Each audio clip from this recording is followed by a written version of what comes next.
Simon commission 1928 में आके चला गया तू, लेकिन क्या किया वो भारतीयों को चुनौती देके चला गया कि तुम लोग से ना हो पाएगा। क्या नहीं हो पाएगा तुम लोग से?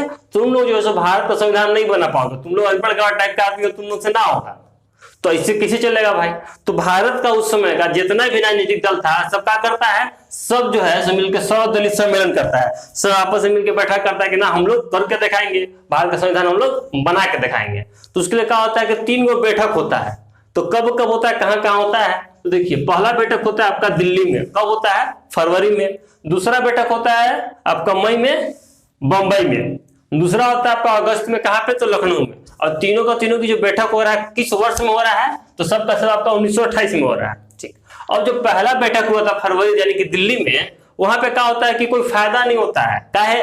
क्योंकि जितना भी राजनीतिक दल है सब आपस में मतभेद हो जाता है उन लोग के बीच में, और कोई सोल्यूशन नहीं निकाल पाता है क्या करेंगे किसे करेंगे। तो वहां पे सब बेकार हो गया। पहला मीटिंग जो हुआ था फरवरी में आपका दिल्ली में, वहां पे सब बेकार हो गया। उसके बाद क्या हुआ कि दूसरा जो मीटिंग हुआ मई में, कहाँ हुआ? बंबई में। तो यहाँ पे कुछ रास्ता निकलता है, तो यहाँ पे वो समिति बनता है। समिति का नाम क्या है? तो समिति का नाम आपका नेहरू समिति। अब देखिए नाम क्या चाहिए? नेहरू समिति। तो ये नेहरू समिति की अध्यक्षता कौन कर रहे थे? तो नाम से नेहरू तो क्या लग रहा है आपको? तो या तो पंडित जवाहरलाल नेहरू होंगे या तो मोतीलाल नेहरू होंगे। तो यहाँ पे कौन इसका समिति का अध्यक्षता किए थे? तो पंडित मोतीलाल नेहरू किए थे। अब मोतीलाल नेहरू जो है नेहरू समिति का अध्यक्षता कर रहे हैं, तो ये अध्यक्ष बन गए हैं। अब यहाँ पे काम क्या होगा? जो समिति है ना क्या करेगी? तो भारतीय का जो संविधान होगा इसका क्या सिद्धांत होना चाहिए, इस पे काम करेगी। क्या होना चाहिए, क्या नहीं होना चाहिए। ठीक है, तो ये समिति बनाया गया। अब इस समिति जो है अपना प्रतिवेदन देगी। प्रतिवेदन मतलब कि रिपोर्ट की, हाँ हम इतना जो एनालिसिस किए, मतलब सोचे समझे तो क्या होना चाहिए क्या नहीं होना चाहिए, सब अपना रिपोर्ट देगी। तो कब रिपोर्ट देती है नेहरू समिति?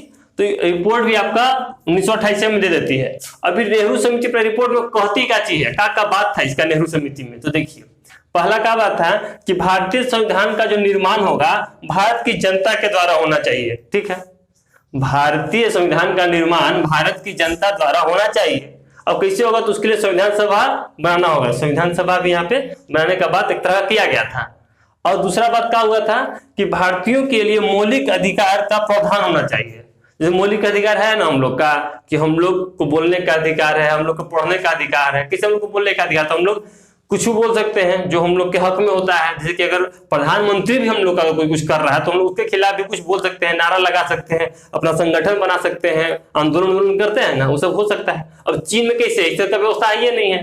तो चीन तक जैसा हम लोग का संविधान होना चाहिए था, कि अभी जैसा संविधान हम लोग का इस तरह का होना चाहिए था। तो यहाँ पे मैटर हुआ था, यहाँ पे बात कहे थे कि भारतीयों के लिए क्या होना चाहिए? मौलिक अधिकार होना चाहिए, फंडामेंटल राइट होना चाहिए हम लोग के लिए। फिर यहाँ पे बात किया गया था कि प्रांतों की तुलना में केंद्र के पास अधिक शक्ति होना चाहिए, अधिक अधिकार होना चाहिए। कैसे भी कहीं पर इमरजेंसी लगता है तो क्या होता है कि राज्य सरकार का जितना पावर ऑटोमेटिक कहाँ केंद्र के पास पहुंच जाता है। केंद्र सरकार चाहे तो राज्य का जितना सब्जेक्ट होता है, विषय है, उस सब मतलब राज्य के लिए भी कानून बना सकती है।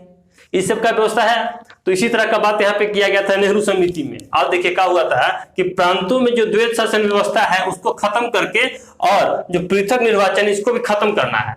अब पृथक निर्वाचन का चाहिए, जैसे मुस्लिम लोग का कोई नेता चुना जाएगा तो उसके लिए मुस्लिम ही वोट करेगा, हिंदू का नेता चुनना है तो हिंदू को वोट करना है। मतलब बांटो राज करो का जो लाया था उन लोग अंग्रेज लोग, उसको हटाने का यहाँ पे व्यवस्था करने का प्रयास किए थे कौन? नेहरू समिति में। तो ये सब बात किया गया था नेहरू समिति में। अब देखिए यहाँ पे अंग्रेज दिखा रखते थे कि तो गजब बात हो रहा है, ऐसे अगर नेहरू समिति करेगा व्यवस्था कर देगा तो हम लोग तो निपट जाएंगे जल्दी है, हम लोग यहाँ भारत छोड़ के जाना पड़ जाएगा। तो कुछ व्यवस्था करते हैं, क्या करते हैं? तो उन लोग क्या किया कि मोहम्मद अली जिन्ना को बुलाता है, कहते आइए। तो उनका कान भर देता है मोहम्मद अली जिन्ना का, कहता है कि देखिए इन लोग जो है सब गड़बड़ा दे रहा है, मुसलमान लोग को यहाँ पे फायदा नहीं पहुंचेगा, मुसलमान लोग का भारत में ही हो जाएगा, वो हो जाएगा। मोहम्मद अली जिन्ना लोग के बात में आ जाते हैं। तो क्या करते हैं कि जो नेहरू समिति है ना उसका जस्ट अपोजिट एगो रिपोर्ट ले आते हैं, कहते हैं कि अब ऐसे ऐसे होना चाहिए मेरे हिसाब से। और जो मोहम्मद अली जिन्ना है ये क्या लाते हैं? ये 14 सूत्री फॉर्मूला लाते हैं कि ऐसा ऐसा होना चाहिए हम लोग का संविधान में। और कब लाते हैं? तो 1929 में।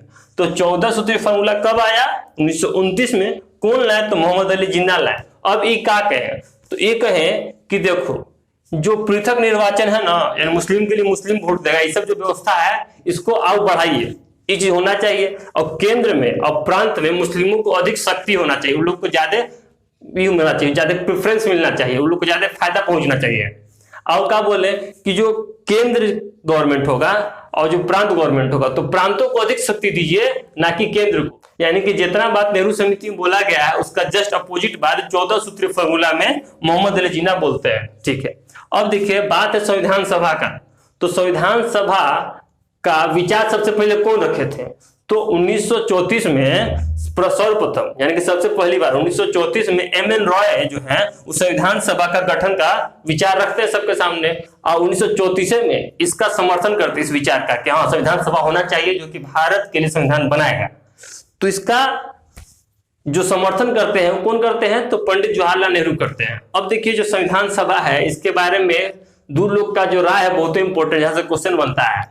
क्या है कि नेहरू जी का क्या राय था संविधान सभा के लिए और महात्मा गांधी का क्या राय था? तो महात्मा गांधी जो है अपना राय 1922 में दे दिए थे। क्या दिए थे कि संविधान सभा है ना उसका जो गठन होना चाहिए या फिर जो भारत का संविधान जो बनना चाहिए भारतीयों की इच्छा के हिसाब से बनना चाहिए। महात्मा गांधी का क्या कहना था कि भारतीय संविधान भारतीयों की इच्छा के हिसाब से बनना चाहिए। और पंडित जवाहरलाल नेहरू क्या कहते हैं? तो वो कहते हैं भारतीयों के भाग्य निर्धारण करने की शक्ति भारत की जनता में है, यानी कि भारतीयों का भाग्य क्या होगा इसका निर्धारण कौन करेगा? इसका निर्धारण जो है सो भारतीय जनता करेगी। तो चलिए यहाँ पे हम इसको देख लेते हैं, एक बार इसका स्क्रीनशॉट ले लीजिए और हो सकता है तो इसको कॉपी में नोट डाउन कर लीजिए।